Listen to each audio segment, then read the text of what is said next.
പ്രതീഷ് യാത്രയായി. ആരോടും മിണ്ടാതെ, പരിഭവങ്ങൾ ഇല്ലാതെ. ചെറുപുഴയിലെ ചുണ്ടയിലെ യുവ ഫോട്ടോഗ്രാഫർ പ്രതീഷ് ചുണ്ട ഇനി ഓർമ്മ. കഴിഞ്ഞ ദിവസമാണ് ഹൃദയാഘാതത്തെ തുടർന്ന് കണ്ണൂരിലെ സ്വകാര്യ ആശുപത്രിയിലേക്ക് കൊണ്ടുപോകും വഴി പ്രതീഷ് മരണപ്പെട്ടത്. മലയോര മേഖലയിലെ സാമൂഹിക സാംസ്കാരിക രംഗത്തെ നിറസാന്നിധ്യമായിരുന്നു പ്രതീഷ്. എന്നും നിറപുഞ്ചിരിയോടെ ഏത് പ്രതിസന്ധിയും നേരിടുന്ന പ്രതീഷിൻ്റെ വേർപാട് നാടിന് താങ്ങാവുന്നതിലും അപ്പുറമാണ്. മികച്ച ഫോട്ടോഗ്രാഫർ എന്നതിലുപരി ഒരു മികച്ച സംഘാടകൻ, കലാകാരൻ, സാമൂഹ്യ പ്രവർത്തകനൊക്കെയായിരുന്നു പ്രതീഷ്. എന്തിനേറെ, ചെറുപുഴയിലും സ്വന്തം നാടായ ചുണ്ടയിലും നടക്കുന്ന ഏതു പരിപാടിയിലും പ്രതീഷിൻ്റെ നിറസാന്നിധ്യമുണ്ടായിരുന്നു.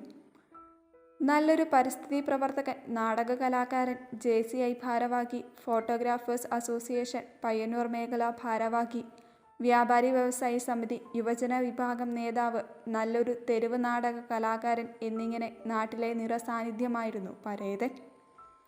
ശനിയാഴ്ച പയ്യന്നൂരിലെ സ്വകാര്യ ആശുപത്രിയിൽ സൂക്ഷിച്ച മൃതദേഹം ഞായറാഴ്ച ചെറുപുഴ JMUP സ്കൂളിൽ പൊതുദർശനത്തിനു ശേഷം സ്വദേശമായ ചുണ്ടയിലെത്തിച്ച് ടൗണിലെ പൊതുദർശനത്തിനു ശേഷം വീട്ടിലെത്തിച്ചു. തങ്ങളുടെ പ്രിയപ്പെട്ട സഹോദരനെ അവസാനമായി ഒരു നോക്ക് കാണാൻ നിരവധി പേരാണ് എത്തിയത്. വീട്ടിലെ മരണാനന്തര ചടങ്ങുകൾക്ക് ശേഷം കോലുപള്ളി മോക്ഷതീര ശ്മശാനത്തിൽ അന്ത്യവിശ്രമം.